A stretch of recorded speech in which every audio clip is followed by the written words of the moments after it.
It's 1 p.m. here in Harare, Zimbabwe's capital. Welcome to ZTN News Blitz. A look at our top stories. Zimbabwe's public examinations thrown into disarray. Harare to demolish ugly buildings. Diaspora to secure passports, ID cards from bases. And in sport, gems spark huge interest in netball. Public examinations in Zimbabwe are in limbo after teachers resolved to report for duty 2 days a week, citing incapacitation. Progressive Teachers Union of Zimbabwe Secretary General Raymond Majongwe told ZTN that teachers will only be in class on Mondays and Fridays until their concerns are addressed. This is all we are saying. We want our kids to write and be properly invigilated. We want the non-exam classes also not to be affected, to push government to realize what we are saying. Can we withdraw our labor so that government and the parents and everybody and all other stakeholders listen to the concerns in the subject issues that we are putting on the table? It has now become an all too familiar story, and motorists in Zimbabwe are not deriving any joy from it. Fuel prices went up this morning after having remained unchanged for only 2 weeks. ZTN's business correspondent Ndaka Majaka has the details.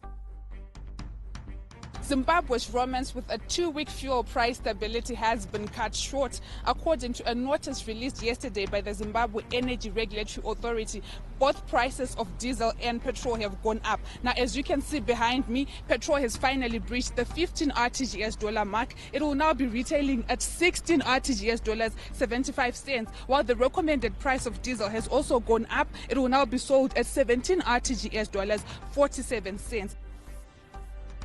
In news just received, the Harare City Council says aging buildings are hampering investment prospects as investors are favoring aesthetically pleasing cities over Harare. In his State of the City address, Harare Mayor Herbert Gomba said he has instructed his town clerk to institute a full-scale building inspection drive. We will give you more on that story at 4 p.m.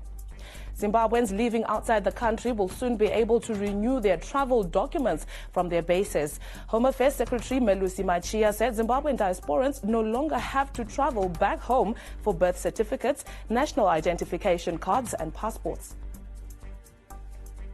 Regularization ensures that diasporians can proceed to the Zimbabwean embassy wherever they are, lodge their applications, have them in the diplomatic bag, then the Minister of Foreign Affairs would then do the sorting. Of particular importance is the issue of passport applications, which would then be forwarded to a section is already in existence, which is the External Affairs section.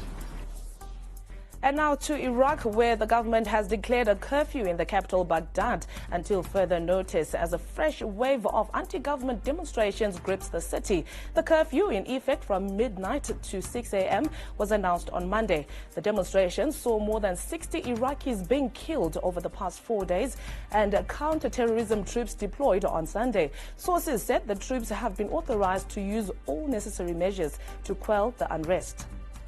Zimbabwe netball president Letitia Chipandu says 2019 has been a good year for the sport in the country. The senior national team, the Gems' performance in the World Cup, where they finished 8th, and also their 4th place finish at the Netball Africa Championship, has generated a lot of interest for the sport.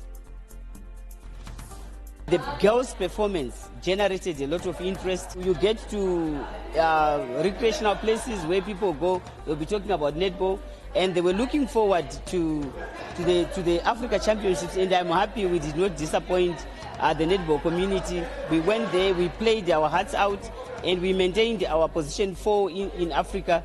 This is also going to improve our ranking. Still in sport, Harare City has proposed to stop funding all their sports teams. The local authority has teams competing in top leagues of different sports, including football, basketball and volleyball, among other sports. This was said by Mayor Herbert Gomba in his State of the City address, where he indicated that the city is directing its resources to service delivery. Naomi Osaka has pulled out of the cash-rich World Tennis Association finals as a result of shoulder injury and is set to be replaced by Kiki Bertens. The world's number 3 had beaten Petra Vitova on Sunday and set up world's number 1 Ashley Barty in Shenzhen. And that's all we had for you on ZTN News Blitz. Catch us at 4 p.m. with more news.